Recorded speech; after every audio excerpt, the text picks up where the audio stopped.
What's up? This is Cole here, Wolfpack. Hope you all are well. Getting set to take off here in about 30 minutes from Seattle, headed to Switzerland and then into France for the Super Secret Giant e-bike launch.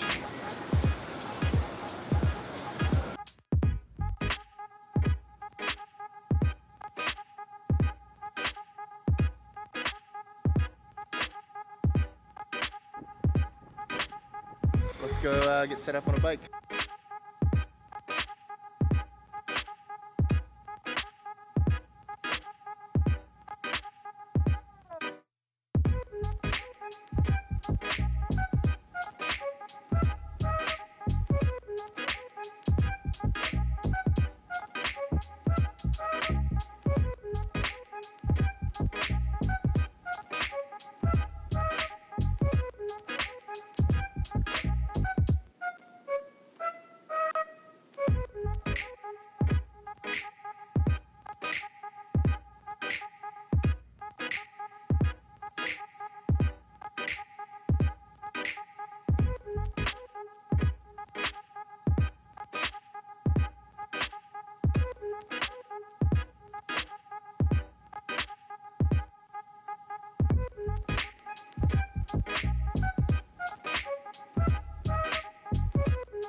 Alright, Wolfpack, we got a quick rundown of this awesome bike with the boys here from Giant. They're going to do a little introduction, give you a quick rundown, and kind of the ins and outs of what makes this bike so great. I'm Joost Bakker, by the way, category manager for the e-bikes, means I lead the product development for these bikes. And with me here is Fedde, and he's our lead engineer, whose job it was to get this bike out actually. So, On the trails? Yeah. Yeah. What sets this bike off from other bikes in the industry as far as geometry, chain stays? Why would someone choose this bike? I think a lot of it is proven spec, proven technology, proven suspension, proven geometry as well. You don't see figures that are out of the that are completely out of the ordinary, out of the expected in that sense. And I think that makes makes you feel right at home on the bike. It's immediately, instantly, this bike was designed for bike riders. This bike was designed for people, experienced riders. And the geometry is right in there, the spec is right in there, matching, making sure that it's a bike. You hop on it and it rides. I can attest to that because of the trails we rode. Yep. First day on the bike, pointing straight down was wild. And I'm very new to e-bikes. I've been a bike rider for 15 years, and this was the first proper e-mountain bike that I put my leg over. And it was a big change, but it wasn't like I had to learn how to ride a bike. Right. We pitched down some gnarly stuff yesterday, and it was awesome. I think one of the things that readers and riders like to know is, how does it feel when I get on it? Do I need, what does it take to get used to? How different is it than my normal bike? And like you said, I think the geometry numbers speak for themselves. Yeah. And the design process obviously comes really heavy into that. And I think to get a good riding bike, there's challenges. What would you say if you had to pick one thing that made you not sleep at night in that design process? Like, maybe there's 100, maybe there's none, but I think it's cool to know kind of behind the scenes what went into making this bike a reality. We have really set up from the beginning. We have to get the best integration as possible. So it's integration of the drive unit, the battery, speed sensor, cable routing, charging port. So all that was actually a very big challenge, because on an e-bike, you have so much more cables, connectors, a very large battery, which you have to secure very well. So especially on a bike like this. So that's why we for example, we came up with a new bike lock, which uses a normal Torx T25 key.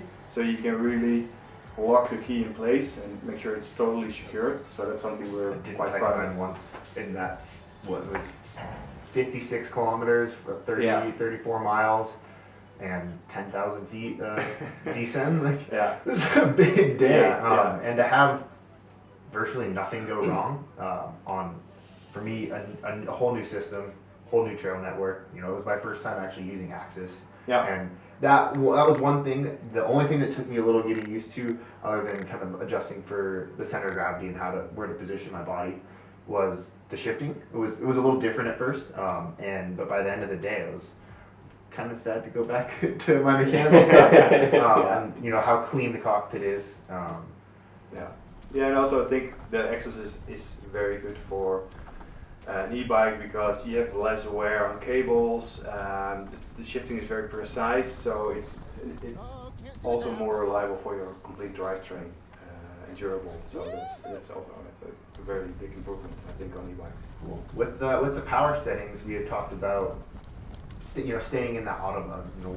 what brought you guys to bring that out instead of just having a self-selector like many others out there? Really having that access to the technology. So we have 2 additional sensors in the motor. An angle sensor that measures how steep you're riding up or how steep you're riding down, and an accelerometer, so basically measuring if you're accelerating or braking. And that really was necessary, and we knew that was necessary to be able to get a good functioning smart support mode.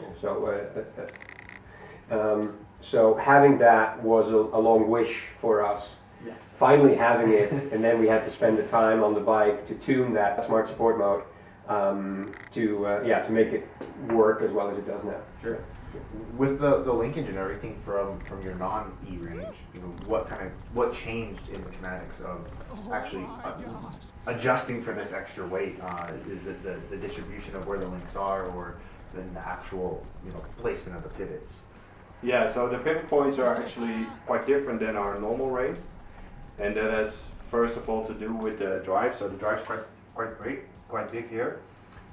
So we had to relocate some of the lower pivot points, and then of course you have to change all the other pivot points as well. So we came up with a total new system, and together with Fox we came up with this suspension setting after a lot of testing and feedback from some of our pro riders.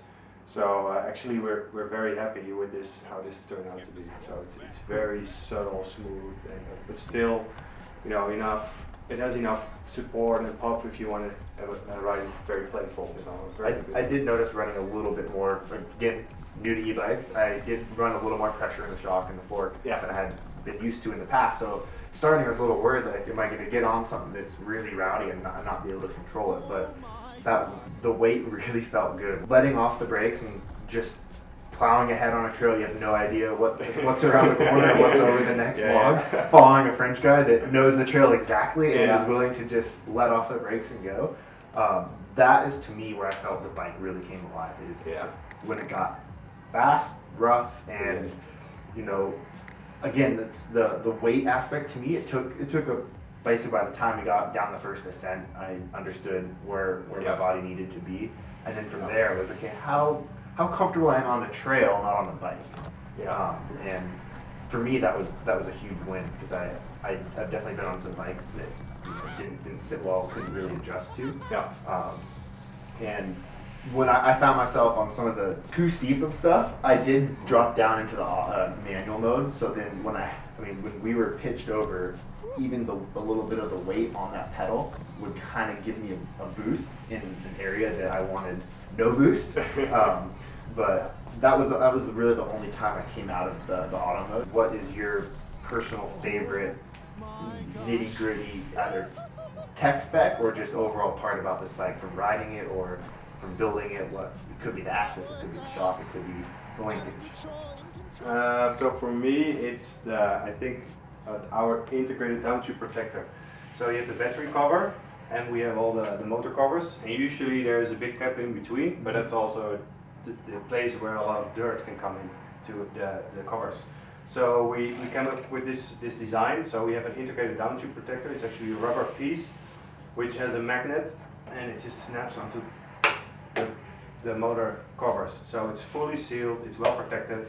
I think that's one of my favorite parts on this bike. Yeah, it was when we took it off just for the quick charge launch. It was not like again, new to e-bikes, never have done this before. It was pretty seamless and straightforward. It's very easy. You just and take it out, put it in, and then it snaps into place. So. And I may or may not have banged it on a tree yesterday, so but it's still there. Yeah, no, it was good. Yeah. And how about you? I'm really stoked just with the overall ride and how geometry worked out. The whole package. The whole package, Yeah. you know, it's there's a lot of stuff where it's very similar to like the Rain, the non-e-bike version of the Rain, and then there's some differences. For example, it has a longer chainstay, which on a bike with a powerful motor is really helpful actually. Sure. And with that also comes a seat angle that is a little bit more, I would say, moderate, just to make sure that your body position doesn't shift too much to the front. Sure. And yeah, that's what I'm most happy about with how this bike turned out to be. It makes it a really capable yet lively bike for an e-bike with a big e-bike. Yeah, right. Yeah. Really, to cap it off, I think who is this bike aimed for? You know, is this like me? Maybe someone that this is my first introduction to an e-bike. Avid bike rider. I love steep. I love fast and doing jumps. But could this be ridden by someone that is learning as well? You know, what is that? What is your target market for this specific bike? It can definitely be ridden, obviously, for a beginner, but the whole goal with this bike was to target experienced riders. Now, they may not all be as aggressive as a rider as you are, they may not be as capable, but all of the people that we focus on are avid bike riders, whether it would be more trail or more casual riding, but for sure experienced riders that want to go out and find bigger terrain, bigger like a steep. Josh Carlson. The 3 seconds I followed him yesterday. God. Yeah. So yeah, experienced riders is the market where we develop this bike for. That doesn't mean that it's a product that should not fit a non-experienced rider, of course. I think the bike is plenty capable for somebody getting into bike riding, but the bike comes best to life on aggressive, steep terrain, both up and down. And yeah, it takes a certain level of skill to ride that. Totally. I was blown away. There's 3 specific technical climbs we did yesterday. The first one, I had no idea it was coming up and just bombed into it, and I don't think I shifted into that first one, wet rocks, and easily the steepest thing I've climbed on a bike. And so it was okay, I guess I'm gonna go up, and made it to the top. I was like, whoa, that was fun. You know, I'm not used to associating up like with technical up and fun. Then we had like a little photo shoot with your crew yesterday on something we wrote down. Like, oh yeah, let's get you going up. Okay, and it was. I had to kind of figure out, okay, what gear do I stay in with the torque specs on how much watts I'm putting out myself, and then the bike. Yep. And going up something like that it was like a sustained 30 feet over roots and over a big root and then little roots and then around a corner. When I got to the top, I was like, I feel like I just did like a full run. I was stoked, I was breathing, and it's definitely a workout. But myself, that is a 20-mile day, I'm pretty tired generally, and don't really want to do much after that. And we did, close to 40. It was 30, 36 or 37, and woke up at 6 this morning, went back up, and it was really cool to get that many miles, but also feel good, not just like I don't want to ride the next day. Right. I think that is a really cool option for those that maybe live 5 miles from the trails and they want to ride in and they have a good network. But overall, I was blown away from the moment I got on it, and just literally first thing I did when I sized up, they said, "Oh, guys, don't go in the bike park today. I saved that for tomorrow." And I was like, "Okay, I won't go." Or don't take the chairlift. I think it was.